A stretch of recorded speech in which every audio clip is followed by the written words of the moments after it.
ബഹുമാനപ്പെട്ട അധ്യക്ഷൻ, വേദിയിൽ ഉപവിഷ്ടരായ ശ്രേഷ്ഠ വ്യക്തികളെ, ഈ സ്നേഹ സദസ്സിൽ പങ്കെടുക്കുന്ന ഏവരുമേ, എന്നെ ദൂരെ ഇരുന്ന് കേൾക്കാൻ സാധ്യതയുള്ള ഈ ദേശത്തെ നാനാജാതി മതസ്ഥരായ നിവാസികളെ, ഞാൻ ജനിച്ചതും വളർന്നതും പന്തളത്തിനടുത്തുള്ള തുമ്പമൺ എന്ന് പറയുന്ന ഗ്രാമത്തിലാണ്. ആ ഗ്രാമത്തിന്റെ ഒരു പ്രത്യേകത, ഒറ്റ മുസ്ലിം പോലും ഇല്ലാത്ത കേരളത്തിലെ ഒരു ഗ്രാമമാണ് ഈ തുമ്പമൺ എന്ന് പറയുന്ന ഗ്രാമം. അവിടെ മുസ്ലിങ്ങൾ ഇല്ലാഞ്ഞിട്ടല്ല അവിടെ മുസ്ലിങ്ങൾ ഇല്ലാതായത്. 100 വർഷങ്ങൾക്ക് മുമ്പ് നിരവധി മുസ്ലിങ്ങൾ താമസിച്ചിരുന്ന ഒരു സ്ഥലമാണ്. പക്ഷെ അവരെല്ലാം കടക്കാട് എന്ന് പറഞ്ഞ സ്ഥലത്തോട്ട് മാറി താമസിച്ചതുകൊണ്ട് ഞാൻ ജനിച്ചു വളർന്ന സാഹചര്യത്തിൽ ഒറ്റ മുസ്ലിം പോലും ഞങ്ങളുടെ ഗ്രാമത്തിൽ ഇല്ല. അതുകൊണ്ട് തന്നെ മുസ്ലിങ്ങളെ പറ്റി ചെറുപ്പകാലത്തിൽ പഠിക്കുന്നതിനോ മനസ്സിലാക്കുന്നതിനോ എനിക്ക് കഴിഞ്ഞില്ല എന്നുള്ളതാണ് ഒരു സംഭവം. എന്നാൽ ഞാൻ +2 പഠിക്കുന്ന കാലത്ത് ആദ്യമായി പരിശുദ്ധ ഖുർആന്റെ ഒരു കോപ്പി വായിക്കുവാനായി എന്റെ ഒരു സുഹൃത്ത് എന്റെ കയ്യിൽ തന്നു. അത് വായിച്ചപ്പോഴാണ് ഈ അത്ഭുതകരമായ ലോകത്തിന്റെ വെളിച്ചത്തെപ്പറ്റി എനിക്ക് മനസ്സിലാക്കാനായിട്ട് കഴിഞ്ഞത്. അങ്ങനെ മനസ്സിലാക്കിയ ഒരു സാഹചര്യത്തിൽ അതിന്റെ സാരാംശം ലോകത്തിന് വലിയ വെളിച്ചമായി മാറി എന്ന് മനസ്സിലാക്കുവാനായിട്ട് എനിക്ക് കഴിഞ്ഞു. ഈ പ്രവാചകൻ എന്റെയും പ്രവാചകനാണ് എന്നെനിക്ക് മനസ്സിലാക്കാനായിട്ട് കഴിഞ്ഞു. പരിശുദ്ധ പ്രവാചകനെ പറ്റി വായിക്കുമ്പോൾ ഏറ്റവും ആദ്യമായി എന്റെ മനസ്സിൽ വരുന്നത് അർണോൾഡ് ജെ ടോയിൻബി എന്ന് പറയുന്ന വിശ്വപ്രസിദ്ധനായ ചരിത്രകാരൻ, അദ്ദേഹത്തിന്റെ അനാലിസിസ് ഓഫ് വേൾഡ് ഹിസ്റ്ററിയിൽ പറയുന്ന ഒരു വാചകമാണ്. അദ്ദേഹം പറയുന്നത്, മറ്റ് പല നാടുകളിലും ചിന്തകന്മാരുണ്ടാവുമ്പോൾ, ലോകത്തിന് വെളിച്ചം നൽകുന്നവരുണ്ടാവുമ്പോൾ, അവർക്ക് മുമ്പ് വെളിച്ചം കാട്ടിയിരുന്ന മറ്റു പലരും ഉണ്ടായിരുന്നു. ഇന്ത്യ മഹാരാജ്യത്തിൽ 16,000 വർഷമായി നിരവധി പുണ്യപുരുഷന്മാർ ജനിച്ച്, സന്യാസിവര്യന്മാർ ജനിച്ച് ലോകത്തിന് വെളിച്ചം നൽകിയവരായി ജീവിച്ചു. ആ വലിയ പരമ്പരയുടെ ഭാഗമായി മറ്റു ചിലരുണ്ടാവുന്നു.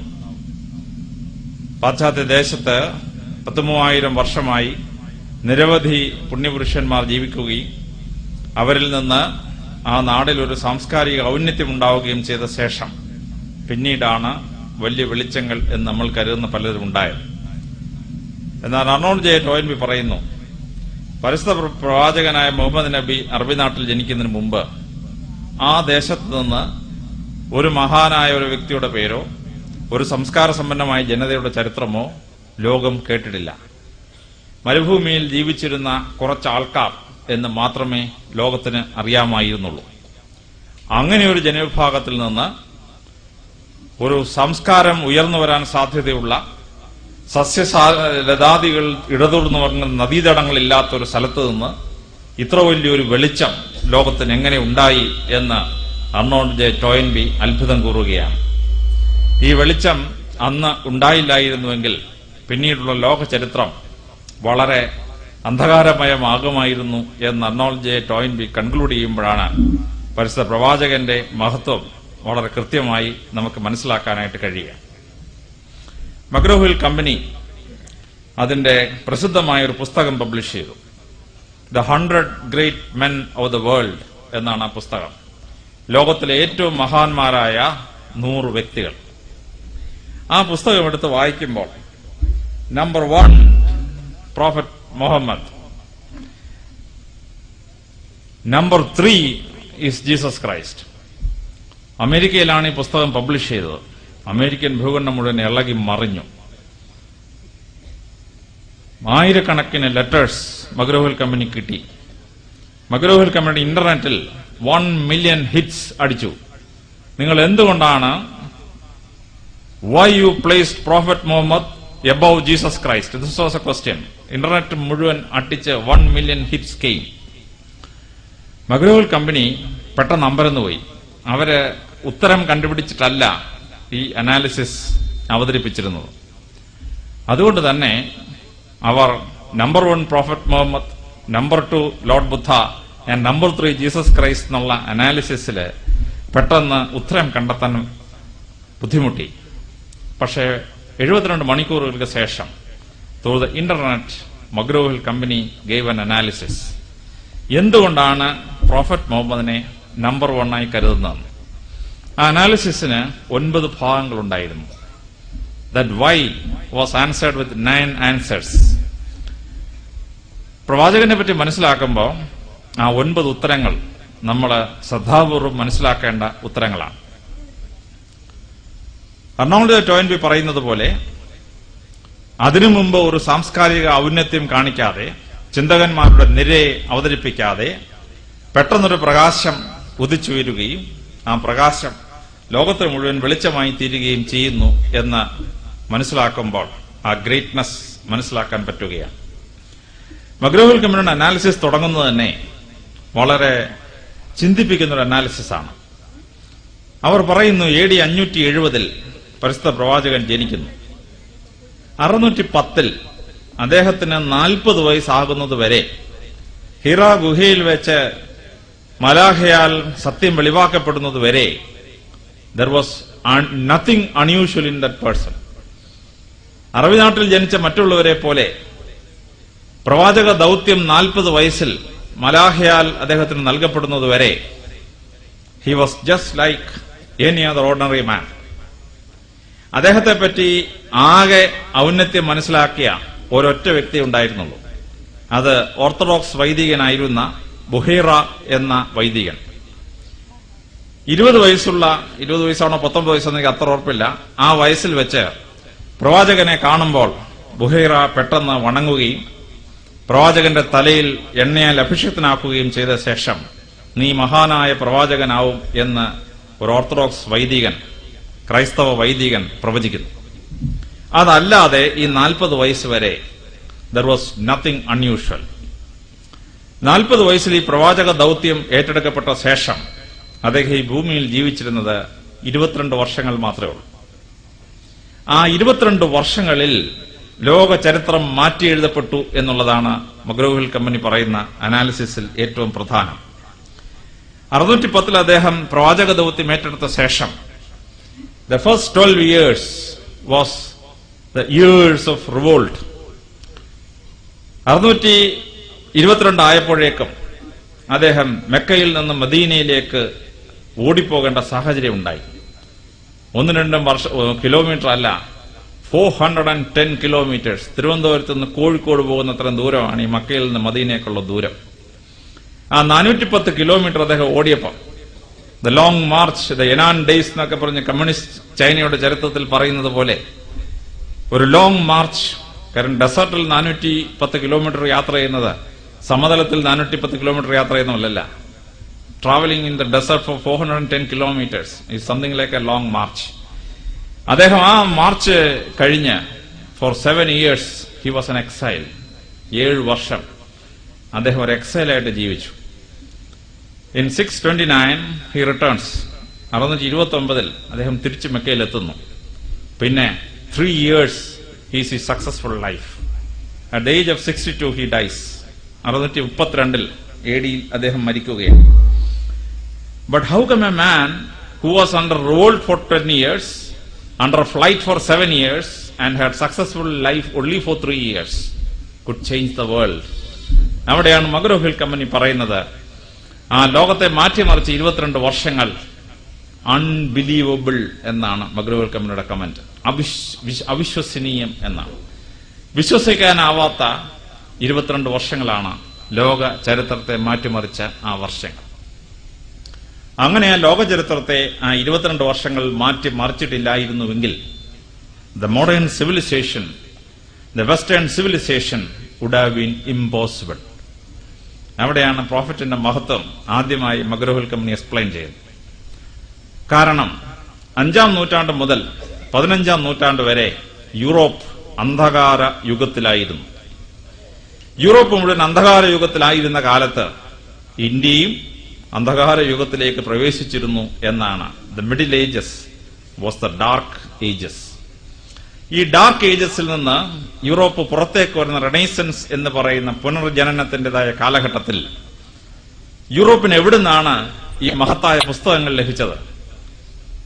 ഗ്രീക്കിൽ സിവിലൈസേഷനെ പറ്റിയുള്ള പുസ്തകങ്ങൾ മുഴുവൻ യൂറോപ്പിന് ലഭിച്ചത് നോട്ട് ഡയറക്ട്ലി ഫ്രം ഗ്രീസ്.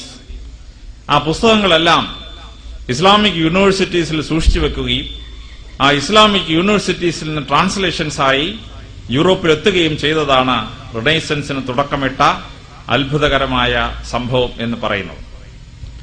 ഇന്ത്യയുടെ മഹത്തായ ശാസ്ത്രങ്ങളൊക്കെ ലോകത്തിന് കിട്ടിയത് ഇസ്ലാമിക് ലിറ്ററേച്ചറിലൂടെയാണ്. ഉദാഹരണത്തിന് ഇന്ത്യ കണ്ടുപിടിച്ചതാണ് 1, 2, 3 എണ്ണാനുള്ള അക്കങ്ങൾ. പക്ഷെ ആ അക്കങ്ങൾ ഇന്ന് പാശ്ചാത്യ ലോകം വിളിക്കുന്നത് അറബിക് ന്യൂമറൽസ് എന്നാണ്. ഈ അറബിക് ന്യൂമറൽസ് എന്ന് വിളിക്കുന്ന ആ ഫിഗേഴ്സ് ഇന്ത്യയിൽ കണ്ടെത്തിയ അക്കങ്ങളാണ്. ആ അക്കങ്ങൾ യൂറോപ്പിന് ലഭിക്കാൻ കാരണം അറബി ദേശത്ത് അത് സൂക്ഷിച്ചു വെക്കുകയും അറേബ്യൻ യൂണിവേഴ്സിറ്റീസിൽ നിന്ന് അത് യൂറോപ്പിന് കണ്ടുകിട്ടുകയും ചെയ്തതുകൊണ്ടാണ്. നമ്മൾ ശൂന്യം എന്ന് വിളിക്കുന്ന സീറോ ഇന്ത്യക്കാർ കണ്ടുപിടിച്ചെങ്കിലും യൂറോപ്പിന് ആ സീറോ കിട്ടുന്നത് അറബി ദേശത്ത് നിന്നാണ്. ഇന്ത്യക്കാരുടെ മഹത്തായ ശാസ്ത്രീയ കണ്ടുപിടുത്തങ്ങൾ, ഉദാഹരണത്തിന് കണക്കിലുള്ള കണ്ടുപിടുത്തങ്ങൾ യൂറോപ്പിന് കിട്ടുന്നത് അറബി ദേശത്ത് നിന്നാണ്. അറബി ഭാഷയിൽ കണക്കിന് വിളിക്കുന്ന പേര് തന്നെ ഹിന്ദി സത്ത് എന്നാണ്. ഇന്ത്യയിൽ നിന്ന് കിട്ടിയ അറിവ് എന്നതിനർത്ഥമുണ്ട്. ഹിന്ദി സത്ത് ഇന്ത്യയിൽ നിന്ന് വന്നത് എന്നുള്ളതാണ്. ഇന്ത്യയുടെ മഹത്തായ ഗ്രന്ഥങ്ങളിൽ പലതും ലഭ്യമായത് അറബിക് ട്രാൻസ്ലേഷൻസിലൂടെയാണ്. അപ്പോൾ പാശ്ചാത്യ ലോകത്തിന്റെ റിനൈസൻസിന് ബീജാപാപം ചെയ്തത് ഈ അറേബ്യൻ യൂണിവേഴ്സിറ്റീസ് ആണ് എന്നുള്ളത് ഈ മോഡേൺ വേൾഡിന്റെ അല്ലെങ്കിൽ മോഡേൺ സിവിലൈസേഷന്റെ ബേസിസ് ആയി ഭവിച്ചത് ഇറ്റ് ഈസ് ഇസ്ലാമിക് സിവിലൈസേഷൻ എന്ന് പറയുന്ന മഹത്തായ ഒരു ഫൈൻഡിംഗ് ആണ്. അപ്പോൾ പ്രവാചകന്റെ ആകുന്ന മഹത്തായ പ്രകാശം അറബി ദേശത്ത് ആ കാലഘട്ടത്തിൽ ഉണ്ടായില്ലായിരുന്നുവെങ്കിൽ the modern civilisation itself would have been impossible എന്നാണ്. അപ്പൊ ആധുനിക സംസ്കാരത്തിന്റെ അടിത്തറ ലോകത്തിന് കൊടുത്തത് ഈ പ്രവാചകന്റെ വലിയ സംഭാവനകളിൽ ഒന്ന് എന്ന് ആദ്യമായി അവർ എടുത്തു പറയുകയാണ്. രണ്ടാമതായിട്ടുള്ളത് വളരെ പ്രധാനമായിട്ടുള്ള ഒന്നാണ് വിദ്യാഭ്യാസത്തിലും യൂണിവേഴ്സിറ്റീസിലും ഉണ്ടായ വലുതായ മാറ്റം. പ്രവാചകന്റെ മഹത്തായ സംഭാവനകളിൽ ഒന്നാണ് ഈ മാറ്റം. അറബി ദേശത്ത് അന്നുണ്ടായിരുന്ന നിയമപ്രകാരം 10 സ്വർണ്ണ നാണയങ്ങൾ കൊടുത്തെങ്കിൽ മാത്രമേ ആ സ്വർണ്ണ നാണയങ്ങളിൽ നിന്ന് അടിമത്വത്തിൽ നിന്ന് മോചനം ലഭിക്കുവാൻ കഴിയുമായിരുന്നുള്ളൂ. എന്നാൽ ആദ്യമായി 10 പേരെ എഴുതാനും വായിക്കാനും പഠിപ്പിച്ചാൽ ഒരാൾക്ക് മോചനം ലഭിക്കും, അടിമത്വത്തിൽ നിന്ന് മോചനം ലഭിക്കുമെന്ന് നിയമമുണ്ടാക്കിയത് പ്രവാചകനാണ്. പരിശുദ്ധ പ്രവാചകന്റെ ആ നിയമം ട്രാൻസ്ലേറ്റ് ചെയ്താൽ giving literacy to 10 people is equal to 10 gold coins എന്നാണ്. 10 സ്വർണ്ണ നാണയങ്ങൾക്ക് തുല്യമാണ് 10 പേരെ വിദ്യാഭ്യാസം ചെയ്യിക്കുക എന്ന് പറയുന്നത്. അപ്പോൾ സ്വർണത്തിന് പകരം വെക്കാൻ പറ്റും വിദ്യാഭ്യാസം. നമ്മൾ വിദ്യാധനം സർവ്വധനാൽ പ്രധാനമെന്നൊക്കെ പറയുമെങ്കിലും വിദ്യ ധനത്തിന് പകരമാണ് എന്ന് ആദ്യമായി നിയമം ഉണ്ടാക്കിയത് പ്രവാചകനാണ്. അതിനുശേഷം അദ്ദേഹം പറഞ്ഞു, ലോകത്ത് എവിടെയൊക്കെ അറിവുണ്ടോ അതെല്ലാം സമാഹരിക്കണം എന്ന് അവർ പറഞ്ഞു. ആ സമാഹരിക്കുന്ന പ്രോസസ്സിലാണ് ലോകമെങ്ങും പോയി ഇസ്ലാമിക പണ്ഡിതന്മാർ. ചൈനയിൽ പോയി ചൈനയിലെ പ്രസിദ്ധമായ എൻസൈക്ലോപീഡിയ കോപ്പി ചെയ്ത് അവർ അറബി ദേശത്ത് കൊണ്ടുവന്നു. ഇന്ത്യയിലേക്ക് മഹാന്മാരായ ആളുകൾ വന്നു. ഇബൻ ഖുദീറത്ത് വന്നു, അൽ ഖ്വാറസീം വന്നു, ആൽബറൂണി വന്നു, ഇബ്നു ബത്തൂത്ത വന്നു. ഇങ്ങനെ ഓരോരുത്തർ വന്ന് ഇന്ത്യയുടെ മുഴുവൻ അറിവുകളും സമാഹരിച്ച് അവർ അറബി ദേശത്തേക്ക് കൊണ്ടുപോയി. ഇബ്നു ബത്തൂത്തായുടെ മഹത്തായ യാത്രാവിവരണം എഴുതിയത് കേരളത്തിലെ കണ്ണൂരിലുള്ള ശ്രീകണ്ഠപുരത്ത് ഒരു പാറപ്പുറത്തിരുന്നാണ്. ഒരു പണക്കാരനായ ആൾ മരിച്ചപ്പോൾ അയാളുടെ സർവ്വസ്വത്തും ഓസ്യത്തിൽ എഴുതി വെച്ചു.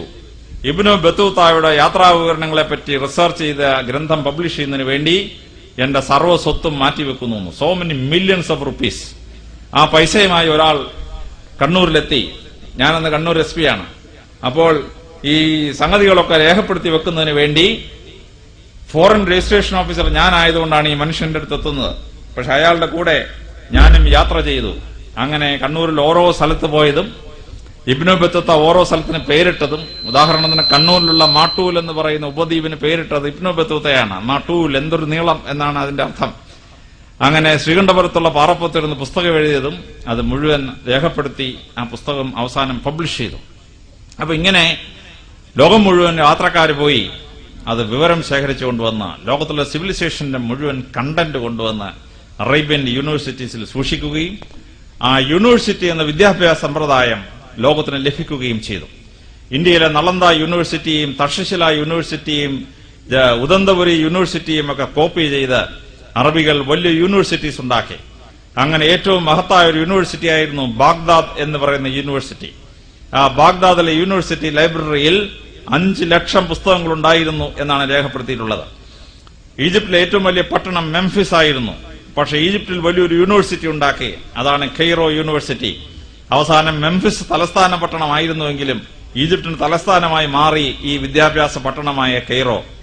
സ്പെയിനിലും പോർച്ചുഗലിലും അദ്ദേഹം ഉണ്ടാക്കി ആ മഹത്തായ കൊർഡോബ യൂണിവേഴ്സിറ്റി. ആ കൊർഡോബ യൂണിവേഴ്സിറ്റിയിൽ നിന്നാണ് ഫ്രഞ്ചിലേക്കും ജർമ്മൻ ഭാഷയിലേക്കും മഹത്തായ ഗ്രന്ഥങ്ങൾ പിന്നീട് തർജ്ജിമ ചെയ്യപ്പെട്ടത്. അപ്പം വെസ്റ്റേൺ വേൾഡിന് യൂണിവേഴ്സിറ്റി എന്നൊരു കൺസെപ്റ്റ് കിട്ടിയത് ഒറിജിൻ ഇന്ത്യയിലാണെങ്കിലും അറബികളിൽ നിന്നാണ് ഈ കൺസെപ്റ്റ് യൂറോപ്പിന് കിട്ടുന്നത്. ഇന്ന് ഓക്സ്ഫോർഡും കേംബ്രിഡ്ജും സോർബോണും ഒക്കെ യൂണിവേഴ്സിറ്റീസ് ആവാനുള്ള കാരണം മുസ്ലിങ്ങളുടെ യൂണിവേഴ്സിറ്റീസിനെ യൂറോപ്പ് കോപ്പി അടിച്ചതുകൊണ്ടാണ്. അപ്പൊ ഈ വിദ്യാഭ്യാസത്തെ സർവ്വധനമാക്കി മാറ്റുകയും യൂണിവേഴ്സിറ്റി സ്ട്രക്ചർ കൊണ്ടുവരികയും അങ്ങനെ മോഡേൺ വിദ്യാഭ്യാസ സമ്പ്രദായത്തിന് യൂണിവേഴ്സിറ്റി സ്ട്രക്ചർ ഇസ്ലാമിൽ നിന്ന് ലഭിക്കുകയും ചെയ്തത് പ്രവാചകൻ തുടങ്ങിവെച്ച വിദ്യാഭ്യാസ പ്രക്രിയയുടെ മഹത്തായ ഒരു ഭാഗമാണ്. അപ്പോൾ ഈ വിദ്യാഭ്യാസത്തിന്റെ ഉന്നതിയിലൂടെ ഒരു ജനതയ്ക്ക് മാത്രമല്ല ഒരു വലിയ സിവിലൈസേഷന് മാറ്റമുണ്ടായി. അതിലേറ്റവും രസകരമായ സംഭവം, പരിശുദ്ധ പ്രവാചകൻ ഇസ്ലാമിന്റെ തുടക്കം കുറിച്ചുകൊണ്ട് അറബി നാട്ടിൽ ജനിക്കുമ്പോൾ അറബി നാടിന്റെ സാക്ഷരത ലെസ് ദാൻ 2% എന്നാണ് ഹിസ്റ്റോറിയൻസ് പറയുന്നത്. മരുഭൂമിയിൽ വിദ്യാഭ്യാസ സ്ഥാപനങ്ങൾ ഉണ്ടായിരുന്നില്ല. മനുഷ്യർക്ക് എഴുതാനും വായിക്കാനും അറിയുമായിരുന്നില്ല. 2% സാക്ഷരത. പക്ഷേ 2% സാക്ഷരതയുള്ള ആ നാടിനെ വളരെ സമ്പൽ സമൃദ്ധമായ വിദ്യാസമ്പന്നമായ നാടാക്കി മാറ്റുകയും ഇസ്ലാം പോയിടത്ത് മുഴുവൻ ഈജിപ്തും ഇറാഖും ഇറാനും തുടങ്ങി എല്ലാ പ്രദേശങ്ങളിലും മഹത്തായ വിദ്യാഭ്യാസ സ്ഥാപനങ്ങൾ സ്ഥാപിച്ച് spread of education and knowledge ഉണ്ടാക്കിയെടുത്തത് വളരെ വലിയ ഒരു സംഭാവനയാണ് എന്ന് നാം മനസ്സിലാക്കിയിരിക്കേണ്ടതാണ്. പ്രവാചകന്റെ ഈ വിദ്യാഭ്യാസ രംഗത്തിലുള്ള വലിയ സംഭാവന വളരെ ശ്രദ്ധേയമായി മാറിയ രണ്ടാമത്തെ ഫീൽഡ് എന്ന് പറയുന്നത് പൊളിറ്റിക്കൽ ഫീൽഡാണ്.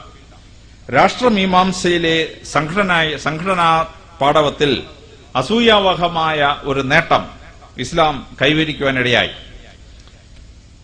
പരിശുദ്ധ ഖുർആൻ വായിക്കുമ്പോഴും പ്രവാചകന്റെ കൽപ്പനകൾ വായിക്കുമ്പോഴും അതിന് 2 പ്രത്യേക ഭാഗങ്ങളുണ്ട് എന്ന് പറയുന്നു.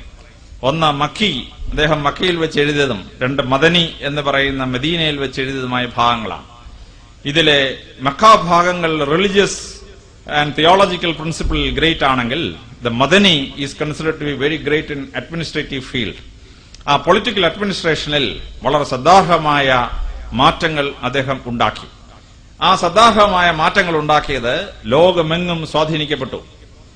ഉദാഹരണത്തിന് ഇന്ത്യയിലോ കേരളത്തിലോ നമ്മൾ എടുത്താൽ നമ്മൾക്ക് ഭരണത്തിൽ രാഷ്ട്ര പിതാവിനെ കൺട്രോൾ ചെയ്യാൻ വേണ്ടിയുള്ള, സഹായിക്കാൻ വേണ്ടിയുള്ള ഭരണ തലങ്ങൾ ഉണ്ടാക്കി. പാദുഷാ ഓർ ദ എംപറർ